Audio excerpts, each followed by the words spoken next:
Joining us now, White House Council of Economic Advisors Chair Jared Bernstein. Jared, the flip side of this is that detractors say it's going to result in a bigger regulatory burden for advisory firms, might reduce the number of advisors willing to work with investors, especially those with smaller accounts. Why is it worth this fight?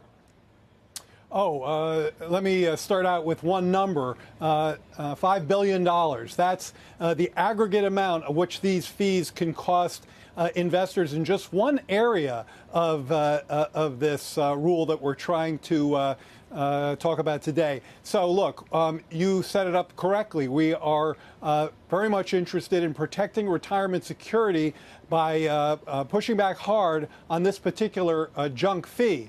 Now, this is not the first time this has occurred. We've seen this in securities markets, and I don't think we've seen anything like the kind of cautions you just talked about. So I'm convinced that we'll still have robust offerings in terms of products. It's just that they'll be more in the interest of savers and pushing back on any conflict of interest therein. And after this week, auto workers might have a bit more capacity to save. The United Auto Workers are working through what looks to be a deal with the major automakers. You said a few weeks ago that this tight labor market we're in had emboldened workers to bargain for a fair slice. What's the impact on the economy now? Certainly on the pro side for these workers, but then these companies, these car companies, are going to have some higher costs, right?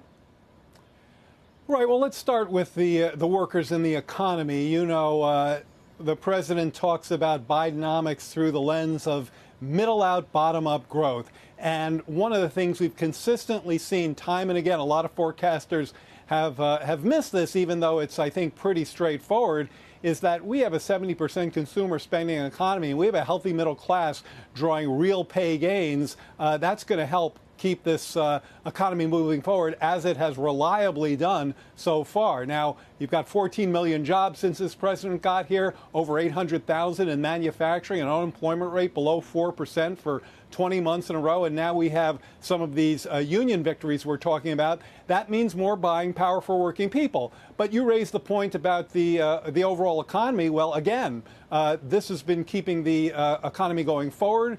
Consumer spending pulls in more investment, and we've seen some of that. In terms of the automakers themselves, look, there were years when real pay was going down for these workers, and these companies were profitable. There were years before that when their pay was going up and the companies were profitable. So there's no question in my mind that we can have successful, profitable, expansive, innovative auto companies with workers getting paid a fair share.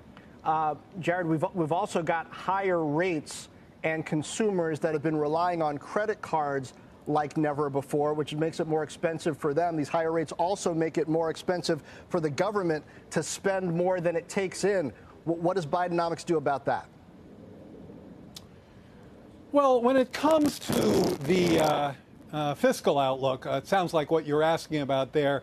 There we're really talking about the president's budget proposals, $2.5 trillion of deficit reduction, both from some cuts on the spending side, especially in health care.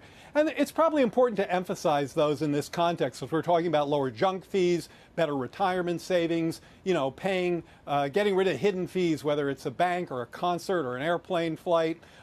Well, it's the same thing when it comes to saving medical costs, lowering insulin costs, lowering the cost of prescription drugs. In fact, allowing Medicare to bargain for lower drug costs not only saves consumers, it saves the budget $160 billion over 10. So between cutting costs and adding fairness into the tax code by ensuring that the wealthiest pay their fair share, part of that is getting the IRS to go after wealthy tax cheats. Part of it is, again, just injecting fairer rates into the code, not touching anyone below 400,000 of AGI.